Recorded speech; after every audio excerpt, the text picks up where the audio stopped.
Our deepest fear is not that we're inadequate. Our deepest fear is that we are powerful beyond measure. It is our light, not our darkness, which most frightens us. We ask ourselves, who am I to be brilliant, gorgeous, talented, and fabulous? Actually, who are you not to be? You are a child of God. Your playing small does not serve the world. There is nothing enlightened about shrinking so that other people will not feel insecure around you. We are all meant to shine as children do. We were born to make manifest the glory of God that is within us. It is not just in some of us, it is in everyone. And as we let our own light shine, we unconsciously give others permission to do the same. As we are liberated from our own fears, our presence automatically liberates others. Marianne Williamson. I'd like to say hello and welcome. I am Michelle Kelly. This is Be in the Change. I started this YouTube channel. Some people see it on Facebook or Instagram. Sometimes I put it on TikTok and it goes on Twitter too. Stating out loud that I was breaking up with fear, I was breaking up with shame, and I was breaking up with guilt in 2019 for my New Year's resolution, which was the first time I ever told anybody out loud what my New Year's resolution was. And it was the first one I was ever able to keep. And so I did a video every week for an entire year, and this is year 5 and I'm still going strong. I haven't missed a week. So I'm so grateful for that. And I've been sharing how fear, shame, and guilt hasn't been breaking up with me as quickly as I wanted it to. 2020 was to be kinder and more compassionate to myself and others, which I'm still working on. 2021 was to break up with processed sugar, and I am almost 9 months abstinent of sugar, flour, wheat, and caffeine, which I'm addressing my food addiction, which I've had since I was a little girl. And this is the first time in my life that I've actually been able to acknowledge it and address it in this way. And I've needed support, and that's the only way that I can do it, and have been doing it. So that didn't happen in 2021, by the way. That was my intention, but I wasn't able to really start it until last year. So all of my New Year's resolutions, intentions are taking longer than I thought, but it's still not a reason not to do them, which I used to be a total quitter and self-sabotager. Last year, it was to attach an income, 2022, to what it is that I do. And I told you guys I got some invoices from Meta that I was going to get paid for being an influencer, and I never got the money. But I did get one thing, and this was huge, guys. I got an income tax return the other day from TuneCore, which is a music website, because the first song I ever wrote, Hey Cole Swindell, So Worth the Whiskey, it's on iTunes, it's on YouTube, it's on Spotify. I made $56 last year, and I didn't even know it. I have to go on and check it, and they're taking out like $13, which most people I know did not receive royalties on the first song they ever wrote or did. And I did, and I am. And it's not much, but every once in a while, there's this company called BMI, and it's not Body Mass Index. But BMI sends me money every now and again for my song being played in places. And, you know, the first song I ever wrote got placed in 432 Texas Roadhouse restaurants.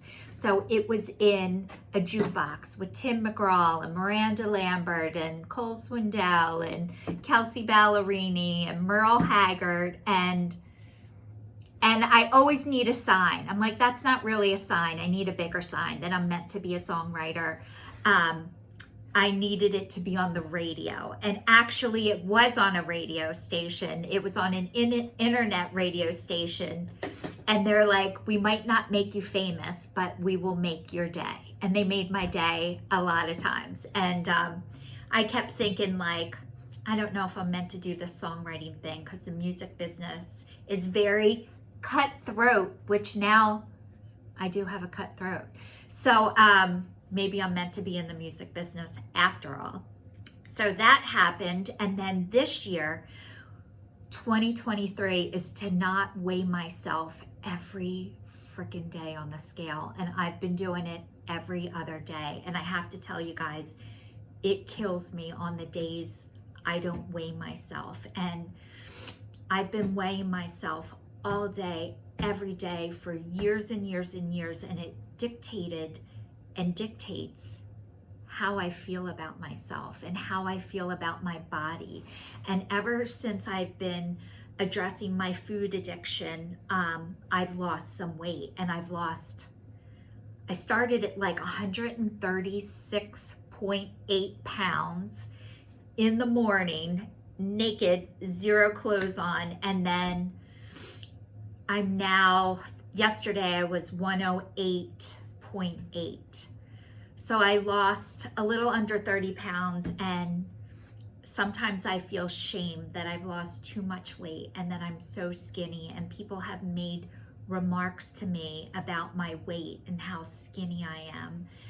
And I've never been skinny in my life. And I can't see when I look in the mirror. I know my clothes are bigger. I know everything is looser, but my body looks the same to me. And I was overweight for so long that even when I lost weight at 35, and my girlfriend went to Weight Watchers with me every week, and she didn't need to go, but she wasn't a quitter. I was the quitter. So she showed up for me every week, and I lost weight, and I managed to keep most of it off at that time, but it was very hard. I would go up and down, and I would, sneak food and try and do this. But the nighttime is my hardest time, and that is the time that I usually end up sabotaging myself, and used to sabotage myself at night with food. And I remember one time I was with my last significant other, and I would be filling my pockets up with Swedish fish walking up the steps. And he's like, "What are you eating?" And I'd be like, "Nothing." And I'd have Swedish fish like attracted, on my teeth. And then I'd go back down and keep doing it. And I would go to bed every night, and I freaking hated myself. And I slept really good. But when I got up in the morning, I didn't know what my legs were gonna feel like when they hit the floor. My body would ache. I had physical side effects from food that was so bad. If I ate brown sugar, my ears would hurt. My nose runs constantly. It still does. And I don't know what that is or what it's from. And I always think everything's my fault, and I can control it and I can stop it. And what I'm finding out is my body is a lot better because I'm not eating sugar, flour, wheat, and caffeine. But I've also learned all of my ailments and all of my problems that I have, I still have them. And I've been sharing with you guys that I'm healing from my 4th neck surgery. Today is week 3. And I noticed on Sunday that my chest pain was gone. I had chest pain every day for over 5 months. That was so bad. I thought it was heart problems. It was all across my breastbone and behind my left breast. It felt like somebody was squeezing my heart. It was going down the left side of my muscle of my arm and in my shoulder blade. And it was so bad. And after my surgery, I definitely felt better, but I still had a lot of the pain, and not as severe, but they said it's going to go away. And you guys, guess what? It's going away. On Sunday, I think on Sunday night, I realized, oh my God, my chest doesn't hurt. And that was so huge. And another thing is, I always used to tilt my head to the right, and I feel like I'm not tilting my head like I used to. And for the first 2 weeks after my surgery, I kept calling the doctor's office like every day. Is this normal? Is this normal? Is this normal? Is this normal? And They were so great, and they are so great. They would talk me off of the ledge every single time I called, and that's how I knew I found the right doctors for me and the right place for me to go to. And they have a whole team. But this week, what I was able to do is call them and let them know that I'm doing better, which a lot of times I know and notice it's so much easier to complain when things aren't right, when things aren't good. And a lot of times, most people don't hear when things are right and they're good. So I was able to call and let them know that I'm keeping my head straighter. I'm not like tilting it like I used to, that my chest pain is gone. I still have a little bit of pain and I still need a little bit of medicine, but not like I did before. So I feel so much better, and I've never felt this good after a neck surgery before. And I think what happened is my past couple didn't go right, but I didn't know it. The second one, after the second one, I knew it. It was horrible, and the doctor wouldn't listen to me and believe me. And after the third one, they're like, this is the best you're going to do. And I really believed that, and it wasn't true. There was somebody out there after this last car accident who was able to help me. And that's what I keep finding out. A lot of things that I think that I thought of, they weren't true.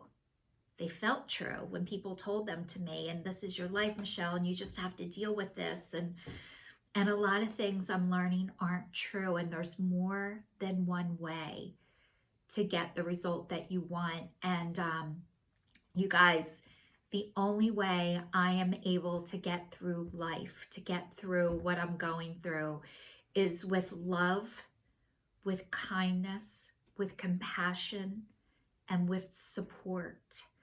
And so I do better with all of those things. And I think most of us do better with all of those things.